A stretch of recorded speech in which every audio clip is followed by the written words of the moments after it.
Hello class, today we discuss critical depth for rectangular channel, triangular channel and the discharge per unit width and so on. So here first is rectangular channel. So here top width is equals to width of the channel.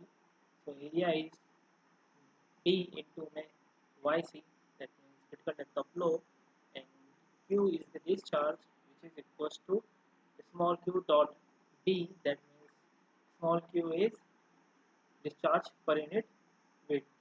So here for the critical section, q square T by Ga cube equals to 1. Put we put area equals to B by C and discharge q equals to q dot B. So here it will give yc equals to q square by g to the power 1 by 3.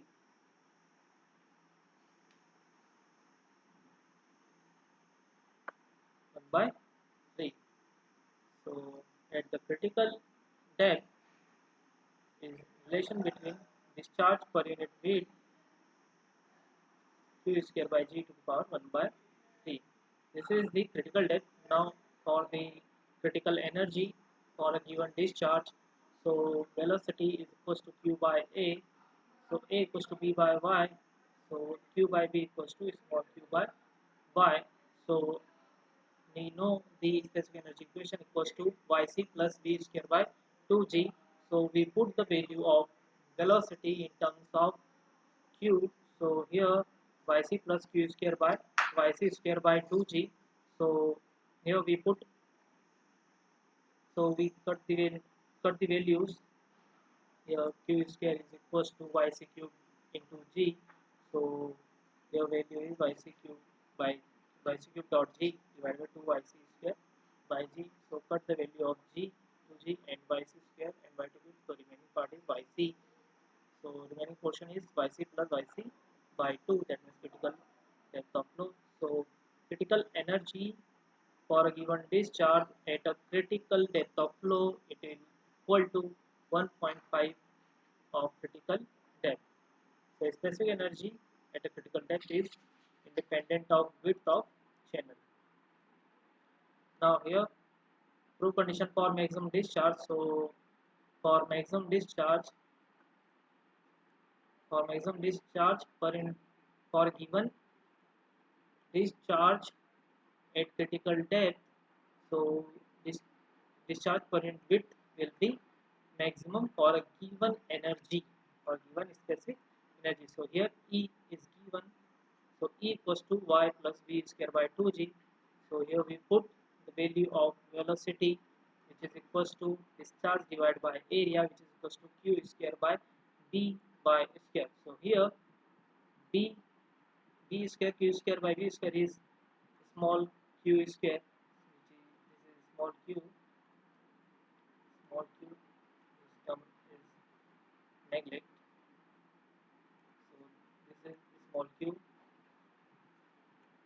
So discharge current width is equals to root of e minus y square dot 2g. So for the critical case, dq by dy, which is equals to 0, in that case e equals to 3 by 2 yc. So it will a critical. So at the critical depth yc, discharge current width is maximum. That means small q is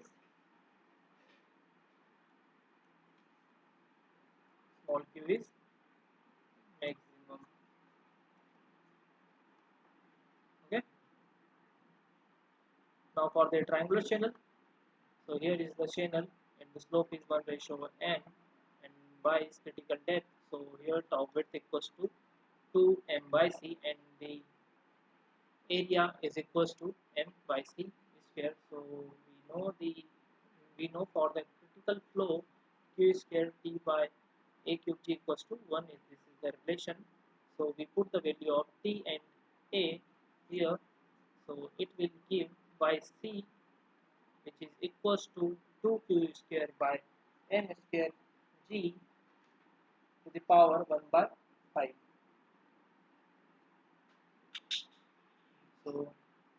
yc in terms of 2q square by m square by g to the power 1 by 5. Now we know the critical energy which is equals to yc plus vc square by 2g. So we put the value of vc in terms of discharge and area.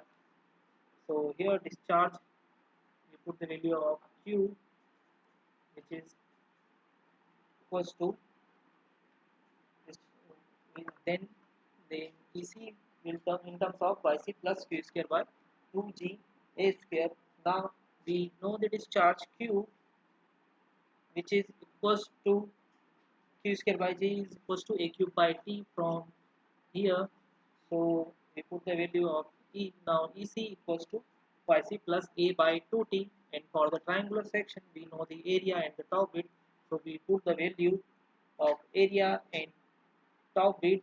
So it will give ec equals to 5 by 4 yc. Now for the Proud's number for the triangular section, so we know the Proud's number equals to v by root of g by, so y in terms of a by t.